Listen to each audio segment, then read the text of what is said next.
Alors bonjour, mon nom est Bernard Généreux, je suis député fédéral de Montmagny-Lillec, Kamouraska, Rivière-du-Loup pour le Parti conservateur du Canada. Alors je suis membre du comité de l'industrie ainsi que des langues officielles, ainsi que membre de l'Association des parlementaires de la francophonie.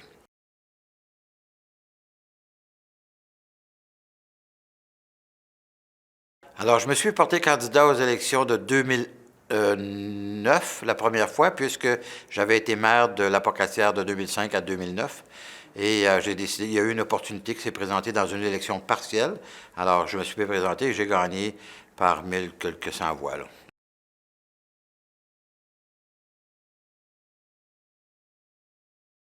Ma plus grande fierté, en fait, c'est la façon dont j'ai réussi à rejoindre les gens de mon comté, à communiquer avec eux et mon équipe. Je suis extrêmement fier de mon équipe parce que c'est tous des femmes et elles sont absolument extraordinaires dans le travail qu'on effectue pour rejoindre et travailler dans ma circonscription. C'est extraordinaire. Je suis un homme choyé, très choyé.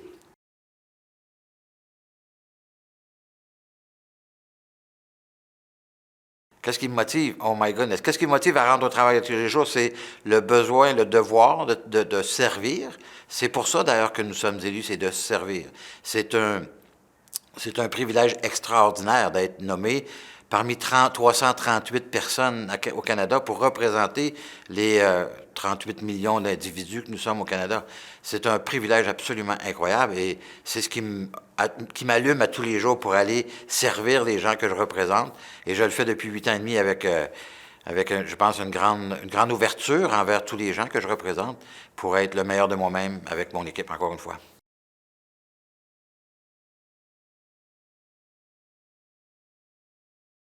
Un aspect politique que j'ai découvert lorsque je suis arrivé, particulièrement à Ottawa, c'est la cordialité que nous avons entre élus. Parce que 338 personnes sur 38 millions, c'est une petite famille essentiellement. Donc la partisanerie est présente, effectivement, mais au-delà de la partisanerie, dans les comités, par exemple, dans les associations parlementaires, on devient des amis. C'est au-delà des partis politiques, on est des êtres humains. Et on communique ensemble, on travaille ensemble pour le bien commun. On a tous le même objectif dans nos partis respectifs avec des politiques différentes, mais l'objectif commun de tous, malgré la politique, c'est d'être unis les uns aux autres pour faire grandir le Canada à la fin de la journée. Là,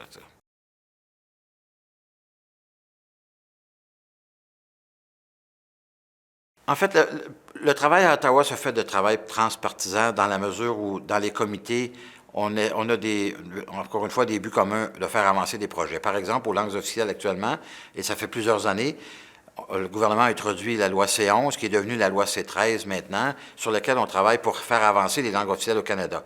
Donc ça, c'est un objectif commun que nous avons. Et le comité, je pense, le moins partisan à Ottawa, c'est le comité des langues officielles, je pense, en tout cas, parce que j'ai fait d'autres comités aussi. On travaille véritablement en équipe, on voyage souvent à l'extérieur, ben souvent, en tout cas, quelques fois à l'extérieur, ce qui nous rapproche encore plus les uns des autres. Parce que ce qu'on voit à la télé, c'est le cockfight, là, la dispute entre les chefs de parti. Pendant 10 secondes à la télé, on a l'impression que c'est épouvantable. C'est la guerre ici à Ottawa, mais bien au contraire, on travaille de façon, je pense, très, très unis les uns des autres, encore une fois, pour faire grandir notre pays dans le meilleur sens possible.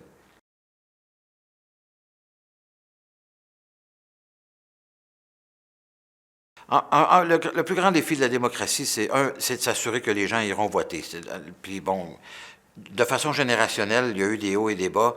On peut dire qu'on est une démocratie absolument extraordinaire au Canada, mais il y a toujours moyen de l'améliorer, cette démocratie.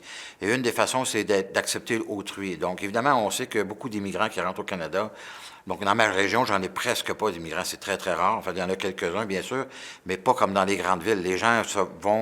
Les immigrants vont souvent vers leur communauté d'origine, qui sont dans les plus grandes villes au Canada. Ce qu'on espère de faire, c'est de les amener vers les régions pour justement qu'ils apprennent à apprécier le Canada dans lequel on vit, particulièrement en région.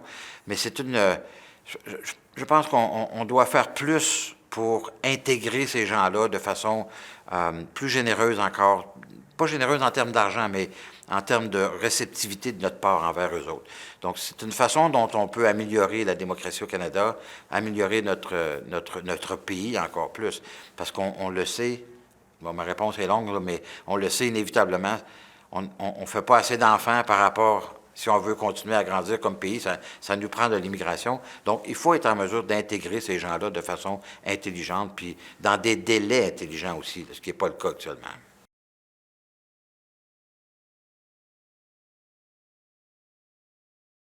Ah, il y a toujours de l'espoir. Moi, je suis un gars hyper positif. On doit travailler tous les uns les autres, les mains dans la main pour faire avancer, encore une fois, le grand pays magnifique qu'est le Canada. Le plus beau pays du monde, comme me disait M. Chrétien, mais on est dans un... En fait, on ne le réalise pas, on prend ça pour acquis, mais la réalité, c'est que quand on regarde ce qui se passe ailleurs dans le monde, on est absolument privilégié au Canada d'avoir la démocratie que nous avons, le système parlementaire que nous avons, qui est un avantage, je pense, fondamental pour notre démocratie, mais pour la jeunesse aussi. Il y aura toujours de la place pour la jeunesse. D'ailleurs, je les invite, les jeunes, à s'intéresser à la politique, parce que ça peut sembler un peu obscur, qu'est-ce que c'est la politique, qu'est-ce que ça fait, mais quand on y pense, quand on y touche, la politique est partout. Mais donc, on est des parlementaires, on est des gens qui écrivent les lois, donc c'est sur lesquelles lois nous aurons à opérer dans notre démocratie. Donc, c'est quelque chose d'essentiel, puis c'est quelque chose où les jeunes auront toujours leur place. D'ailleurs, lors de l'élection de 2011, où j'ai été battu par 9 votes, il faut quand même le faire, j'ai été battu par 9 votes, par un jeune qui est arrivé avec le parti du NPD à l'époque, avec la vague orange, avec Jack Layton. Il y avait des jeunes de 18 ans qui ont été élus à ce moment-là. Donc, il y a de la place dans la jeunesse canadienne pour la politique. Il n'y a aucun problème. Moi, j'ai 60 ans maintenant, je suis plus vers ma fin de carrière, mais dans ma tête, j'ai encore 25 ans, alors je suis pas prêt d'arrêter.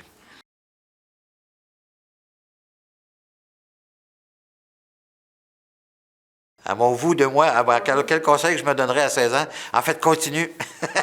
Continue parce que...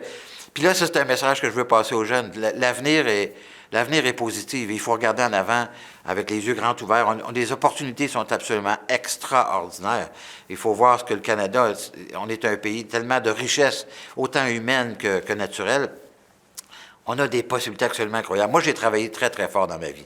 J'ai commencé à 12 ans à travailler et j'ai jamais aimé les études. D'ailleurs, je ne devrais pas dire ça parce que vous aimez. Mais quand même, ce que je dis, j'ai un secondaire 5 en débosselage. Je suis entrepreneur, j'ai 30 employés, j'ai 3 entreprises et je suis député fédéral. Alors, tout est possible dans la vie. Ça, c'est mon message à vous, les jeunes. Je pense qu'il y aura toujours de la place pour vous, puis prenez-la, votre place. C'est à vous de la prendre, votre place.